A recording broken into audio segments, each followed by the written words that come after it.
पीके batch में आप सबका स्वागत है। पिछले बैच में हम लोगों ने पिछले वीडियोज में जो हमने क्लास की थी उस क्लास में हमने किया था पूरे एक सप्ताह का रिवीजन। जितना हमने एक सप्ताह में पढ़ाई की थी उन सब का रिवीजन हमने एक वीडियो के माध्यम से कर दिया, वही आपका नोट्स भी है। तो 3 अप्रैल से लेकर के 9 अप्रैल के बीच में जो आपकी क्लास चली थी, यानी 4 अप्रैल से लेकर के 9 अप्रैल के बीच में जो क्लास चली थी उसका एक रिवीजन आपको भेजा जा चुका है। जो लोग हमारे साथ जुड़े हैं उन्हें मिल चुका है। जो लोग नहीं जुड़े हैं नीचे डिस्क्रिप्शन में नंबर है, वहां पे व्हाट्सएप करके आप जुड़ सकते हैं। आपको मटेरियल उसी के थ्रू भेजा जाएगा। पिछले वीडियो में हम लोगों ने जो चर्चा की थी वो ये की थी कि जो पूरे पुष्प के बारे में पढ़ रहे थे, पुष्पी पादपों का लैंगिक जनन, जिसमें हमने बताया था कि इसमें 3 प्रकार की घटनाएं होती हैं।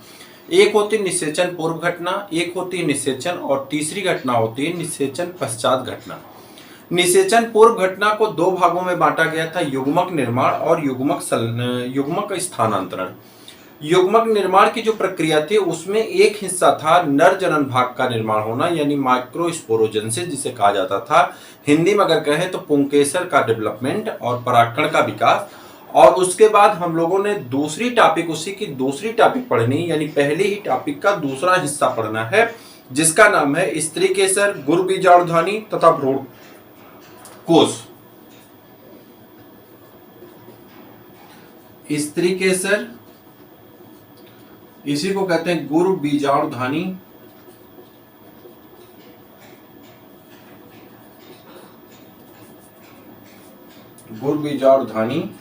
तथा क्या कहते हैं, गुरु बीजाणुधानी तथा भ्रूण कोष।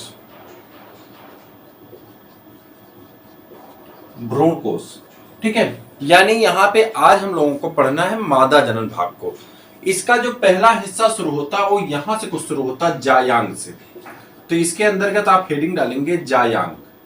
कौन सी हेडिंग डालेंगे? जायांग। जायांग क्या होता है अब यहीं से आपका शुरू होगा। जैसे देखिए पुष्प में 2 भाग हो सकते हैं, एक उसका सहायक अंग होता है और एक उसका जनन भाग होता है। जो सहायक अंग होता है उसमें आपका दल, बाह्य दल आता है, बाह्य दल और दल आते हैं। जो आपका रिप्रोडक्टिव ऑर्गन है उसमें पुंकेसर आता है, स्त्री केसर आता है। स्त्री केसर में जाएंगे तो पहला हिस्सा जो होता है जायांग कहते हैं। जायांग के बारे में हम लोग चर्चा करने वाले, ठीक है। यह पुष्प का मादा जनन अंग होता है। सबसे पहले अगर हम इसमें लिखना शुरू करेंगे तो यह पुष्प का मादा जनन अंग होता है। तो यह पुष्प का मादा जनन अंग होता है। अब नंबर 2 पे आए, मादा जनन अंग होता है। किसी किसी पुष्प में यह एक पाया जाता है और किसी किसी में एक से अधिक पाया जाता है। यह एक या एक से अधिक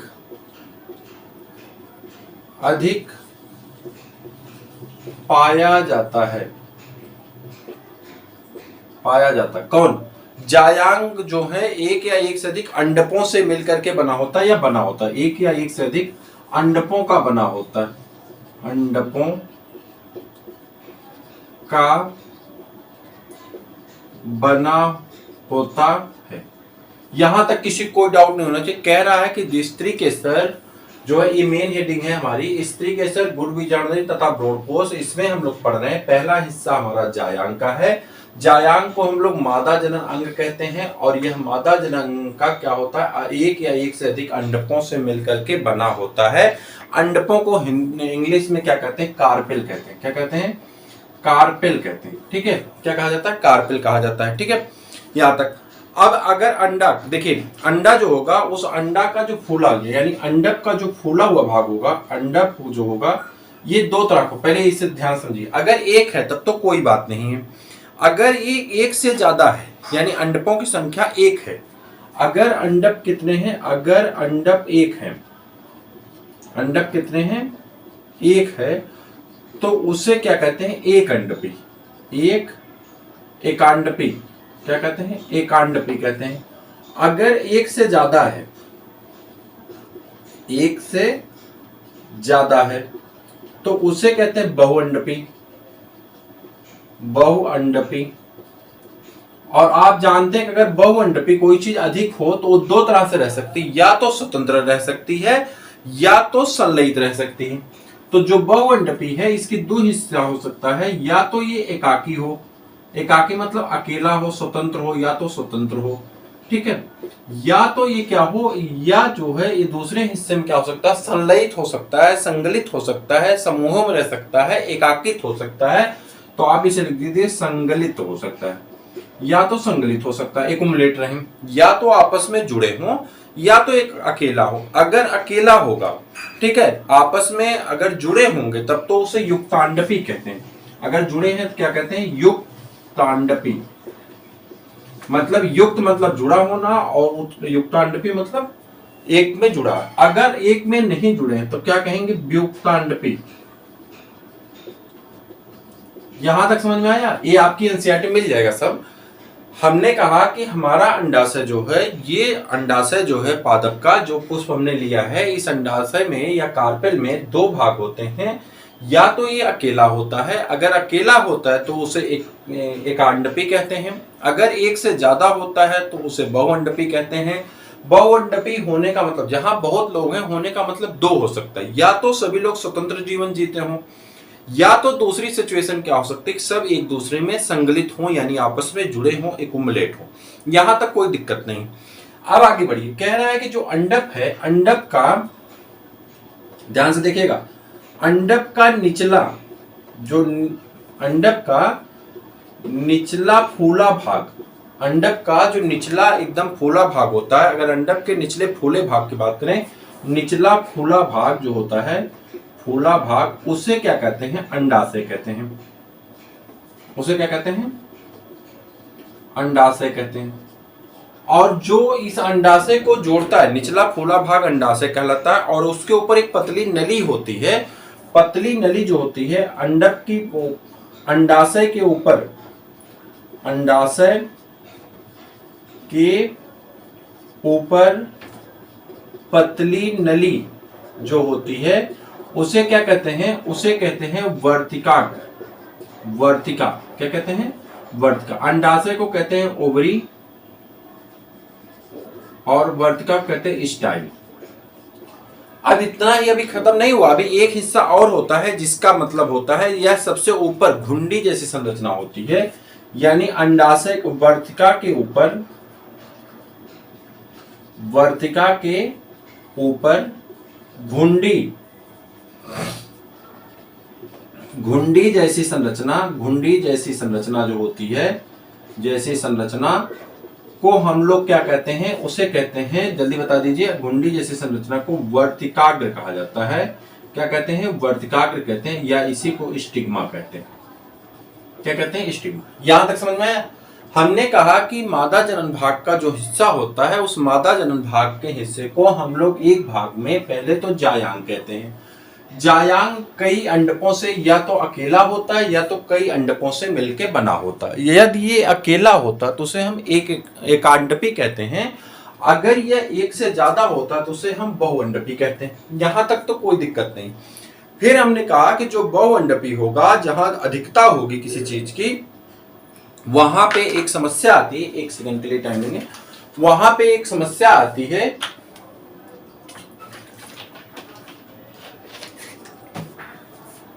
कि बहुअंडपी में कि अगर ज्यादा लोग हैं तो वह एकांकी जीवन जी सकते हैं, या तो स्वतंत्र रह सकते हैं, तो उसे व्युक्तांडपी कहते हैं। अगर वो संगलित रहते हैं, यानी कई लोगों को समूह में जोड़ के रखे हैं, तो उसे युक्तांडपी कहते हैं। यहां तक तो कोई दिक्कत नहीं। फिर कह रहा है कि अंडक का जो निचला हिस्सा होता है, सबसे निचला हिस्सा, फूला हुआ हिस्सा, उस फूले हुए हिस्से को हम लोग क्या कहते हैं, अंडाशय कहते हैं। इस फूले हुए हिस्से को क्या कहा जाता है, अंडाशय कहा जाता है। और इसी अंडाशय के अंदर क्या पाया जाता है, अंडाणु पाया जाता है। ठीक है, इसी अंडाशय के अंदर क्या पाया जाता है, अंडाणु पाया जाता है। और ये जो सबसे ऊपर का हिस्सा, इसे स्टिग्मा कहते हैं। क्या कहते हैं, स्टिग्मा कहते हैं। बीच में जो दोनों को जोड़ती है पतली वाली नली, उसे स्टाइल कहते हैं। और जो सबसे नीचे फूला हुआ हिस्सा है, उसे ओवरी कहते हैं। ओवरी के अंदर क्या पाया जाता है, ओव्यूल पाया जाता है। और ओव्यूल जब परिपक्व होता है तो ओव्यूल से क्या बनता है, सीड बनता है, यानी बीज बनता है। और जब ओवरी परिपक्व होती है तो इससे क्या बनता है, फ्रूट्स बनते हैं, यानी इनसे फल का निर्माण होता है। ठीक है, यहां तक तो हम लोग जानते हैं। अब आगे बढ़ना है, यहां तक कोई दिक्कत किसी को नहीं होनी चाहिए। अब देखिए जो अंडाशय होता है, इसी अंडाशय के अंदर जो है क्या पाए जाते हैं, मेगा स्पोर मदर सेल पाई जाती है। अंडाशय के अंदर ही क्या पाई जाती हैं, मेगा स्पोर मदर सेल पाई जाती हैं। वही मेगा स्पोर मदर सेल विकसित होकर के किसका निर्माण करती हैं, और जो मेगा स्पोर मदर सेल है विकसित होकर के अंडाणु का निर्माण करती हैं। उसी अंडाणु से परिपक्व होकर के किसका निर्माण होता है, उसी अंडाणु से परिपक्व होकर के आपका निर्माण होता है। बता दीजिए किसका, तो जल्दी से कहिए। उससे निर्माण हो जाता है आपके ओव्यूल का, और उसी ओव्यूल से बाद में बीज सीड यहाँ पे बनेंगे। ठीक, अब आगे बढ़ जाते हैं। इस हिस्से को मिटा दीजिए और 1 मिनट के लिए आप धैर्य रखिएगा। थोड़ा सा हम यहाँ पे आपको एक डायग्राम के माध्यम से समझाने का प्रयास कर रहे हैं। आपके बुक में भी एनसीईआरटी में मिल जाएगा यह डायग्राम, आपसे डायग्राम पूछा भी जाता है, इसलिए ध्यान से इस डायग्राम को देखिए। डायग्राम कुछ इस प्रकार से आप ऐसे बनाइए, एक हिस्सा ऐसे खींचिए और ये ऐसे जाएगा और ऐसे इसको छोड़ दीजिए, परेशान मत होइए। फिर इसके बाद यहाँ पे आप करिए ऐसे ही, आपको यू बना देना है। बन गया, यू की स्थिति आ गई, इसको थोड़ा सा सही कर दीजिए। ठीक, और इसी यू में से एक हिस्सा खींचिए यहाँ से, इसी में से एक ऐसे कवर करके ऐसे कर दीजिए, और दूसरा हिस्सा खींचिए और ऐसे ले जा करके इसको मिला दीजिए और इस हिस्से को मिटा दीजिए। ठीक, अब इस हिस्से को थोड़ा आगे लेके आइए, थोड़ा सही नहीं लग रहा है, तो इस हिस्से को यहाँ पे लाएंगे और ऐसे मिला देंगे। ठीक, दूसरी लाइन एक यहाँ से ले जाइए और यह लाइन ले जा करके यहाँ से एक हिस्सा पहले इसको ऐसे कवर करिए, ऐसे इसी के बराबर ऐसे कवर कर दीजिए। दूसरा हिस्सा इसका कवर करिए, ऐसे आएगा यहाँ पे, लेकिन ये यहाँ जाकर के ऐसे एक नली बना लेगा, और उसके बाद या यहाँ जाकर के एक नली बना लेता, और ये वाला हिस्सा एक सेकंड, ये वाला हिस्सा तो आगे चला जाएगा और इसी में से टूट करके एक नली वाला हिस्सा ऐसे आ जाएगा। ठीक, ये हिस्सा ऐसे चला है। अभी बता रहे हैं क्या बन रहा है। इसके बाद एक बंडल टिश्यू है, और इस बंडल टिश्यू को यहाँ तक आप पहुंचा दीजिए, कोई दिक्कत नहीं। ये बंडल टिश्यू है, और इन्हीं बंडल टिश्यू को ऐसे, एक सेकेंड, इन्हीं बंडल टिश्यू को पहले, इसको पहली लाइन को सही करिए, तिरछी हो जा रही है, 1 मिनट रुके रहिए। और दूसरी लाइन यहाँ से खींच के ले जाइए, तो दूसरी लाइन जाएगी, तो ये पहली लाइन है और दूसरी लाइन ऐसे लेके जाइए, तो ये आपका बंडल टिश्यू है। यहाँ पे ऐसे इसको बंडल टिश्यू को ऐसे भर दीजिए ताकि लगे कि बंडल टिश्यू है, ऐसे डॉटेड लाइन से इसको भर दीजिए। ठीक है, बंडल टिश्यू है, नीचे मोटे हैं, ऊपर की दिशा में पतले हैं, ऐसे बंडल टिश्यू है। इसी को हम लोग क्या कहते हैं, इसी का नाम है जो है सामान्य बीजांड की अनुप्रस्थ काट। क्या कहते हैं, सामान्य बीजांड की अनुप्रस्थ काट। अब ये करना क्यों है, इसको हम बनाए क्यों है, कुछ चीज समझने के लिए हमने बनाया है। पहले इसके सभी हिस्से को नाम लिख लीजिए। यहाँ पे बहुत सारे टिश्यू बनेंगे, तो ऐसे ऐसे टिश्यू के माध्यम से भरा होगा, ऐसे भर दीजिए, कोई दिक्कत नहीं है। ऐसे बहुत सारे टिश्यू बनेंगे, यहाँ यहाँ सब जगह टिश्यू से भर जाएगी। ठीक है, भर देंगे तो अच्छा नहीं लगेगा, इसलिए ध्यान से भी चीज को समझिए। फिर इसके अलावा यहाँ पे जाइए, तो अब यहाँ पे आप ओव्यूल बना दीजिए, बड़ा सा ओव्यूल बन गया। ओव्यूल का एक हिस्सा हल्का सा नुकीला होगा और एक हिस्सा आपका बंद होगा। ठीक है, इस ओव्यूल में 3 संरचना बना दीजिए ऊपर, और 3 संरचना बना दीजिए नीचे, और बीच में एक संरचना खींच के 2 केंद्रक रख दीजिए। ए ओव्यूल का निर्माण हो गया। अब इसके बाद इसका नाम लिख दीजिए। सबसे पहले यहां पे लिख दीजिए वास्कुलर बंडल। इसको क्या कहते हैं, वास्कुलर बंडल। और इसके बाद आगे बढ़ जाएंगे वास्कुलर बंडल के बाद, तो यहां पे देखेंगे इस हिस्से को क्या कहते हैं, फनकिल कहते हैं। क्या कहते हैं, इस हिस्से को फनकिल कहा जाता है। FUNCLE, गलत हो गया, FUNI, फनिकिल। फनकिल हो गया। फनकिल के बाद ऊपर की दिशा में जाएंगे, तो ये हिस्सा जो यहाँ देखिए ऐसे बन रहा है ना, ये वाला हिस्सा जो इसको जोड़ रहा है, अपरा को जोड़ रहा है, इसे हाइलम कहते हैं। क्या कहते हैं, हाइलम कहा जाता है। अभी बता रहे क्या होता है। ठीक है, हाइलम। और इसके बाद ये वाला हिस्सा जो खुल रहा है ना, इसी को यहाँ पे खींच लिखिए, माइक्रोपाइल कहते हैं। क्या कहते हैं, माइक्रोपाइल कहते हैं। ठीक, ये क्या हो गया, माइक्रोपाइल हो गया। उसके बाद ऊपर आ जाएंगे तो इसे इम्ब्रियो कहते हैं, इम्ब्रियो सैक कहते हैं, इम्ब्रियो सैक कहते हैं। और एम्ब्रियो सैक के ऊपर चले जाएंगे तो ये जो दीवार दिख रही है ये वाली, इसी को क्या कहते हैं, इंटेगुमेंट कहते हैं। क्या कहते हैं, इंटेगुमेंट, इंटेगुमेंट, अध्यावरणी लेयर कहते हैं। और इस पूरे हिस्से को न्यूक्लियस कहते हैं। न्यूसेलस कहते हैं,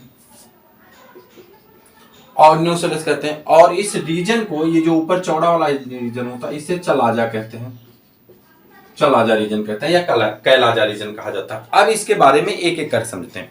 सबसे पहले अगर देखेंगे प्रत्येक बीजांड को, अगर ध्यान से देखिए तो यहां पर अगर आप देखेंगे तो आपको एक बीजांड वृत्त दिख रहा है।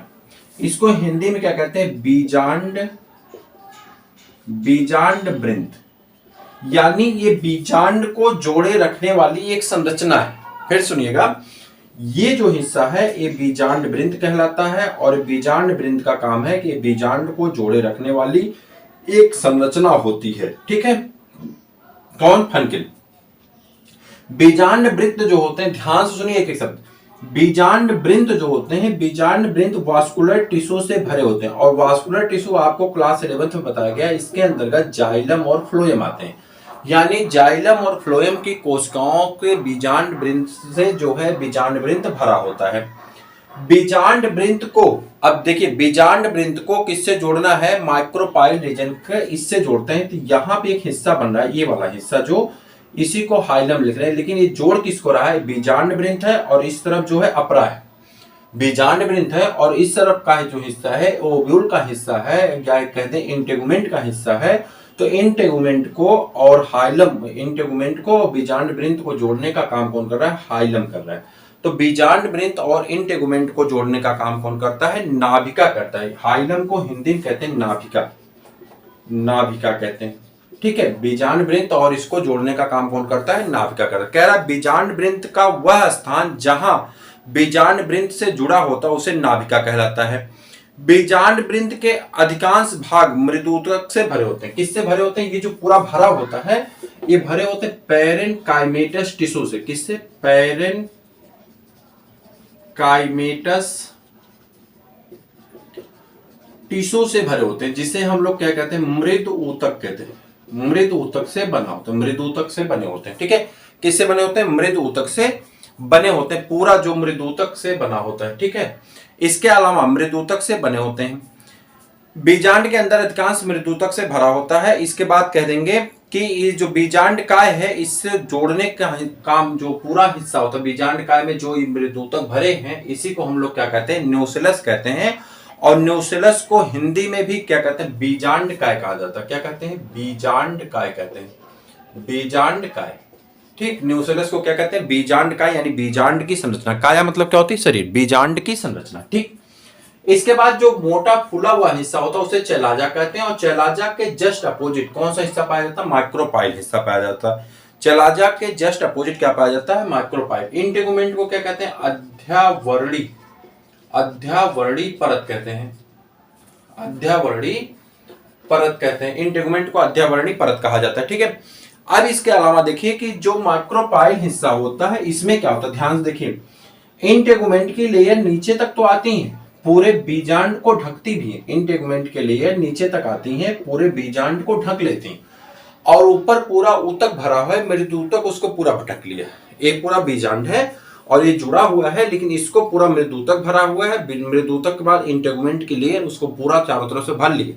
इंटेगुमेंट को याद रखिए, चूंकि आप में अंतर पूछा गया, इंटेगुमेंट और टेस्टा में अंतर पूछा गया, आगे बताएंगे जब बीच पढ़ेंगे तब। अब ये इंटेगुमेंट को पूरा कवर कर लिया, इंटेगुमेंट इसको पूरा ढक दे, लेकिन इंटेगुमेंट एक हिस्से पे नहीं पाया जाता, और वह हिस्सा होता है माइक्रोपाइल हिस्सा। और जहां नहीं पाया जाता माइक्रोपाइल हिस्से पे, वहीं क्या पाया जाता? आपका जनन छिद्र पाया जाता है। यानी माइक्रोपाइल हिस्से की तरफ ही जनन छिद्र का निर्माण होता है। हमने आपसे बताया था कि पराग कण में अगर वो एक बीजपत्री है तो उसमें एक जननपोर पाए जाते हैं, अगर वह दो बीजपत्री है तो उसमें जननपोर की संख्या 3 होती है। अगर एक बीजपत्री होगा तो पॉलन ट्यूब का निर्माण एक ही होगा, जबकि 2 बीजपत्री होंगे तो वहां पे 3 तक पॉलन ट्यूब बन सकते हैं, लेकिन उसमें से एक ही पॉलन ट्यूब विकसित होकर के जाएगा और वही अपने नर भाग को लेकर के वहां तक पहुंचाएगा। क्लियर है? ये पीछे हम लोग चर्चा कर चुके हैं। अभी की चर्चा ये कर रहे हैं कि जब बीजांड वृत्त, एक हिस्सा है बीजांड वृत्त का, एक हिस्सा है इधर का। अब बीजांड वृत्त के हिस्से की तरफ का जो हिस्सा है उसी तरफ का इंटेगुमेंट नहीं कवर किया, यानी जनन छिद्र का निर्माण हो जाएगा, और जनन छिद्र के विपरीत जो कोशिका होगी उसी कोशिका को हम लोग क्या कह देंगे? चलाजा रीजन कह दिया जाता है या एंटीपोडल सेल के रूप में उसे जाना जाता है। यहां तक आसान है, समझ में आना चाहिए, मुझे जहां तक लगता है बहुत ज्यादा कठिन नहीं है। ठीक है, अब इसके बाद हम लोग किधर बढ़ जाते हैं, गुर बीजाणु धानी की तरफ। यहां तक सबको आसान हो जाए। अब सुनिए, किसी किसी में एक अंडाशय होता है, किसी किसी में एक अंडाशय होता है, जैसे गेहूं में, तरबूज में और गेहूं में, आम में और धान में अंडाशय की संख्या कितनी हो, अंडाशयों में बीजांड की संख्या कितनी होती है। जैसे बीजांड बना है ना, एम्ब्रियो से जो बीजांड है, इसकी संख्या, बीजांड की संख्या अगर किसी फसल में एक है, जैसे एक बीजांड पाए जाते हैं, एक बीजांड पाया जा रहा है किसी फसल में, तो एक बीजांड का पाया जाना एक बीजांड भी कहलाता है। यानी एक बीजांड अगर पाया जाता है, जैसे किस में पाया जाता है, किस किस बीजांड की संख्या एक हो, जैसे गेहूं में, गेहूं के में एक बीजांड पाया जाता है, धान में एक बीजांड पाया जाता है, ठीक है, आम में एक बीजांड पाए जाते हैं। लेकिन कुछ ऐसी फसल है जहां पे बीजांडों की संख्या एक से ज्यादा होती है, अनगिनत तक होती है, यानी अनेक बीजांड पाए जाते हैं। जब अनेक बीजांड पाए जाते हैं तो उसे हम लोग क्या कहते हैं, जैसे तरबूज है, ठीक है, खरबूज है, पपाया, पपीता है, पपाया है, गुआवा है, मतलब अमरूद है, इन सभी में क्या पाए जाते हैं, कई बीजांड पाए जाते हैं। इन सभी में क्या पाए जाते हैं, कई बीजांड पाए जाते हैं, तो उनमें बीज की संख्या थोड़ी ज्यादा हो सकती है। यहां तक आपको कोई दिक्कत नहीं होनी चाहिए, मुझे जहां तक लगता है आसान है। बस आप अपने बुक में देखिए, फिर से एक बार हम बता देते हैं, कह देते हैं कि जो नाभिक वास्कुलर बंडल है, इसे बीजांड वृंत कहते हैं। बीजांड वृंत पेड़ के हिस्से से जुड़ा रहता है। बीजांड वृंत को अपरा से जोड़ने के लिए जो हिस्सा होता है उसे नाभिका कहते हैं। नाभिका बीजांड वृंत और अपरा को आपस में जोड़ देती है। इसके बाद इंटेगुमेंट इस पूरे को ढके होते हैं, वह इंटेगुमेंट को हम लोग क्या कहते हैं, अध्यावरणी परत कहते हैं। अध्यावरणी परत एक हिस्से पे नहीं पाई जाती, इसी तरह रट्टा मार ली, अध्यावरणी परत एक हिस्से पे नहीं पाई जाती। जहां पे अध्यावरणी परत नहीं पाई जाती उसी हिस्से को हम लोग क्या कहते हैं, माइक्रोपाइल हिस्सा कहते हैं। माइक्रोपाइल हिस्से में ही जनन छिद्र पाया जाता है, जहां से पालन ट्यूब अंदर की दिशा में जाएगा और अपने सभी परागकणों को निकाल देगा। हमें ज्ञात है कि जो हमारा बीजांडकाय है, बीजांडकाय में मृदूतक से बनी हुई कोशिकाएं पाई जाती हैं, जिससे मृदूतक से पूरा भरा रहता है और इसी के बीच में हमारा एम्ब्रियो सैक बनता है, यानी बीजांड कोष बनता है। बीजांड कोष की संख्या किसी किसी में एक पाई जाती तो उसे हम कहते हैं एक पाया जाता है, जैसे गेहूं में, धान में, आम में, और किसी किसी में अनेक पाई जाती हैं, जैसे कि तरबूज है, खरबूज है, अमरूद है, इन सबों में एक से ज्यादा पाई जाती है। ठीक है, अब आगे की दिशा में बढ़ा जाए। चलिए अगली हेडिंग पे आ जाएंगे।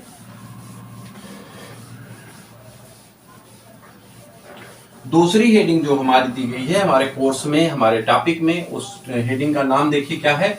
उस हेडिंग का नाम है गुर बीजाणु धानी। क्या नाम है, गुर बीजाणु धानी। ठीक है, अब गुर बीजाणु धानी आपको पढ़ना है, गुरु बीजाणु धानी। और आपको पता है कि गुर बीजाणु मात्र कोशिका से ही गुर बीजाणु धानी कोशिका का निर्माण होता है। एक प्रारूपी आवृतविद बीजांड कोश से अगर परिचित होंगे तो इसमें एक छोटी सी संरचना होती है जिसे डंठल या बीजांड वृंत कहते हैं। अभी नीचे था, ये डंठल या बीजांड वृंत कहते हैं, जो अपरा द्वारा जुड़ी होती है। कहाँ जुड़ी होती थी, अपरा द्वारा यहाँ पे जुड़ी थी, जिसे नाभिका कहते हैं। बीजांड के अगर क्षेत्र की बात कर लें तो वहां पे पूरे क्षेत्र को हम लोगों ने एक हिस्से में पढ़ लिया और पूरा बीजांड का कैलाजा सब कुछ आपको बता दिया। ये जो पूरा हिस्सा अभी हम डायग्राम पढ़ रहे थे, ये गुर बीजाणु धानी के अंतर्गत ही था, बस हेडिंग का नाम नहीं लिखा गया था। फिर से हम सबको एक बार बोल दें तो हमने कहा कि इसके बाद हम लोग ये हिस्सा जो था, यहाँ पे ऐसे हिस्सा गया था ना, ये वाला हिस्सा, यहाँ पे आपका ओव्यूल था और ये आपका ऐसे जुड़ा था, ऐसे जुड़ा था और ये ऐसे जुड़ा था। ठीक है, और इसके बाद यहाँ पे ऐसे आगे ऐसे चले गए थे और यहाँ पे एक हिस्सा ऐसे गया था, ऐसे आ गया था। ये हिस्सा जो है अपरा द्वारा इसको जोड़ा हुआ है, जिसे नाभिका कहते हैं। नाभिका बीजांड के संध बिंदु का कार्य करती है। प्रत्येक बीजांड में एक अध्यावरणी संरक्षक आवरण पाया जाता है। ये जो हिस्सा होता है अध्यावरणी आवरक के रूप में पाए जाते हैं। यह आवरक जो है पूरे बीजांड को ढका होता है, लेकिन एक हिस्से को छोड़ देता है, जिसे हम बीजांड छिद्र कहते हैं, और उसी हिस्से को माइक्रोपाइल हिस्सा कहा जाता है। पूरा बीजांड का एक परिपक्व होता है और इसमें अनेक प्रकार की कोशिकाएं पाई जाती हैं, जो मृदूतक से भरा होता है। तो इस हेडिंग को हम लोग पढ़ चुके हैं। अगली हेडिंग है हमारी गुर बीजाणु जनन। गुर बीजाणु जनन, ठीक है। यानी गुर बीजाणु मात्र कोशिका से गुर बीजाणु कोशिकाओं का निर्माण होना क्या कहलाता है? गुर बीजाणु जनन। हम लिखेंगे इसमें कि गुर बीजाणु मात्र कोशिका से यानी मेगा स्पोर मदर सेल से किसका निर्माण होगा? गुर बीजाणु का, यानी मेगा स्पोर का निर्माण हो। इसी को हम लोग क्या कहते हैं? गुर बीजाणु जनन कोशिका कहते हैं। और यह कब होता है? जब गुर बीजाणु मात्र कोशिका यानी मेगा स्पोर मदर सेल में अर्धसूत्री विभाजन होता है, यानी हिंदी इंग्लिश में कह दें तो मियासिस होती है। तो मियासिस होने के बाद ये कंडीशन हमारे सामने आती है। मैं आपको यहां से दिखा रहा हूं कैसे कंडीशन आती है और कैसे ऐसा होता है, इसके बारे में मैं आपको बताने चल रहा हूं। पहले मेरी बात को ध्यान से सुनिए, ठीक। एक हिस्सा है, पहले ऐसे रफ डायग्राम देख लीजिए, फिर मेन डायग्राम से समझ लेंगे। पहले रफ डायग्राम देखिए। ये हमारी कौन सी कोशिका? Megaspore mother cell. हमारी कोशिका कौन सी? मेगा स्पोर मदर सेल की कोशिका है, ठीक है। मेगा स्पोर मदर सेल की कोशिका में क्या होता है कि इसमें विभाजन होता है अर्धसूत्री। अर्धसूत्री विभाजन आप जानते हैं दो प्रकार का होता है, अर्धसूत्री 1, अर्धसूत्री 2, ठीक है। कब पढ़े थे? क्लास 11th में कोशिका विभाजन में। मियासिस फर्स्ट में, मियासिस फर्स्ट के अंतर्गत जाएंगे तो यहाँ पे मियासिस फर्स्ट होगी तो दो कोशिका का निर्माण होगा। यहाँ पे जो कोशिकाएं बनती थी ये डिप्लॉयड हुआ करती थी। डिप्लॉयड का मतलब होता है कि यहाँ पे गुणसूत्र जोड़े में पाए जाते हैं। इसके बाद मियासिस हो जाती है और गुणसूत्र कितने हो जाते हैं? n हो जाते हैं, यानी आधे हो जाते हैं। और मियासिस का लक्षण होता है कि मियासिस में कोशिकाओं के गुणसूत्र आधे हो जाते हैं, इसीलिए इसे रिडक्शनल डिवीजन कहा जाता था, अर्धसूत्री विभाजन कहा जाता है हिंदी में, ठीक है। अर्धसूत्री विभाजन में आ गए। और इसके बाद होता है मियासिस द्वितीय। जैसे मियासिस सेकंड होती है, मियासिस सेकंड में क्या हो जाता है? ये मियासिस फर्स्ट थी, मियासिस सेकंड में 4 कोशिकाओं का निर्माण हो जाता है। लेकिन जैसे हम मियासिस सेकंड जो होती है ये समसूत्री विभाजन की तरह होती है, क्योंकि यहाँ पे गुणसूत्रों की संख्या नहीं घटती। गुणसूत्रों की संख्या सिर्फ मियासिस फर्स्ट में घटती है, गुणसूत्रों की संख्या मियासिस सेकंड में नहीं घटती, ठीक। तो यहाँ पे 4 कोशिकाओं का निर्माण हो जाता है। परंतु जो पुष्पी पादप होते हैं या फीमेल गैमीट होती हैं, फीमेल गैमीट में एक विशेष प्रकार का गुण पाया जाता है जिसकी वजह से जो ओव्यूल होते हैं, एक्चुअली में इनका विभाजन तो कुछ ऐसे होता है। फर्स्ट विभाजन होगा तो 2 हो जाएंगे, फिर विभाजन होगा तो कितने हो जाएंगे? 4 हो जाएंगे। ये चारों अपना केंद्रक एक दूसरे को, अपना माफ करिएगा, अपना साइटोप्लाज्म एक दूसरे को दे देती हैं और जिसकी वजह से 3 विलुप्त हो जाती हैं या डिजेनरेट हो जाती हैं और बचती एक है। जो एक बच जाती है उसी एक से किसका निर्माण हो जाता है? गुर बीजाणु मात्र कोशिका का निर्माण हो जाता है। एक प्रश्न आपके एनसीईआरटी में पूछा गया है कि ऐसी सिचुएशन, अच्छा ध्यान से सोचिए, हमने कहा कि इसमें मान लेते हैं, यहाँ पे मेरी बात को ध्यान सुनिएगा, ये मान लेते हैं हम 12 गुणसूत्र का कोई पौधा था, इसमें आधा हुआ तो 6 गुणसूत्र यहाँ हो गए, 6 गुणसूत्र यहाँ हो गए। फिर हमने कहा 6 गुणसूत्र 6 गुणसूत्र 6 गुणसूत्र 6 गुणसूत्र, चूंकि गुणसूत्र कम नहीं होता मियासिस द्वितीय में, ठीक है। अब हुआ क्या कि हमने कहा कि भैया ये चारों अपना साइटोप्लाज्म दे दिया, तो क्या गुणसूत्र भी देंगे?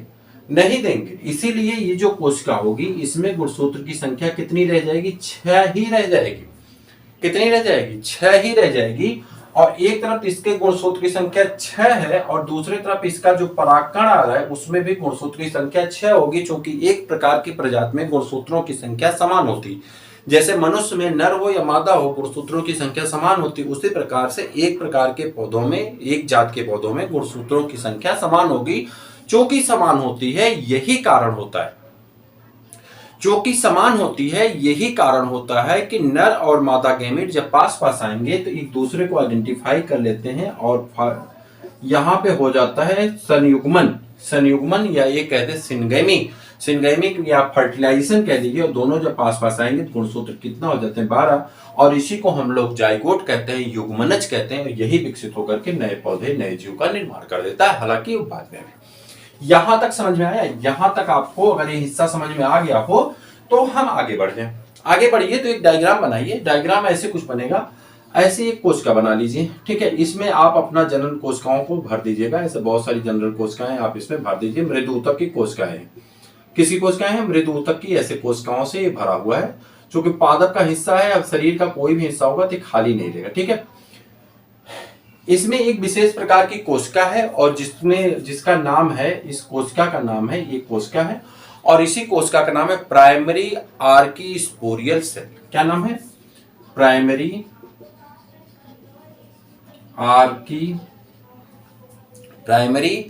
आर्चीस्पोरियल सेल।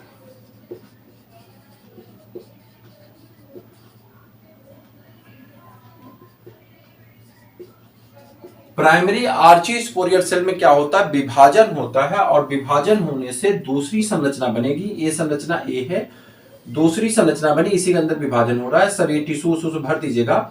टिश्यू भरने के बाद जाएंगे तो यहाँ पे एक संरचना बन गई, और इस संरचना में अब सेल की संख्या कितनी हो गई? 2। एक प्लेट बन गई और एक सेल इधर हो गई, एक सेल इधर हो गई। अब इसका नाम हो गया प्राइमरी स्पोरोजिनस सेल। एक का नाम है प्राइमरी पेराइटल सेल और एक का नाम है प्राइमरी स्पोरोजिनस सेल। ऊपर वाले का नाम primary parietal cell, primary parietal cell, और नीचे वाले का नाम है sporogenous cell, primary sporogenous cell, primary sporogenous cell. अब इसकी हिंदी नहीं मिल पाएगी, ठीक है, प्राइमरी स्पोरोजिनस सेल। फिर क्या हुआ? जो पेराइटल सेल थी वो डिवाइड कर गई, और डिवाइड करके क्या बना दी? 2 कोशिकाएं। तो फिर इसकी सिचुएशन ये हो गया बी, और बी के बाद हम कहां आते हैं? सी पे। जब सी पे आते हैं तो एक संरचना बनाइए, और ये मृदुतक से भरी हुई है, और इसके अंतर्गत विभाजन हो गया। कितनी कोशिकाएं बन गई? बननी तो 4 कोशिकाएं चाहिए, लेकिन यहाँ पर आपको 3 ही दिख रही। नहीं, ऐसा नहीं होता। कोशिकाएं कितनी बनती है? 4 ही बनती, ठीक है। 4 कोशिकाएं बन गई और एक कोशिका इधर बन गई, ठीक। कितनी कोशिकाएं बन गई? 4। कुछ ऐसी संरचना में 4 कोशिकाओं का निर्माण हो गया। इन 4 कोशिकाओं में ऊपर की 2 कोशिकाएं जो हैं, एक प्राइमरी पेराइटल सेल थी, अब इनका नाम हो गया पेराइटल सेल, पेराइटल सेल। और नीचे की जो 2 कोशिका दिखाई पड़ रही है, इसका नाम होगा मेगा स्पोर मदर सेल। इसी को हम लोग डिस्कवरी कर रहे थे। इसका नाम है मेगा स्पोर मदर सेल। क्या बन गया?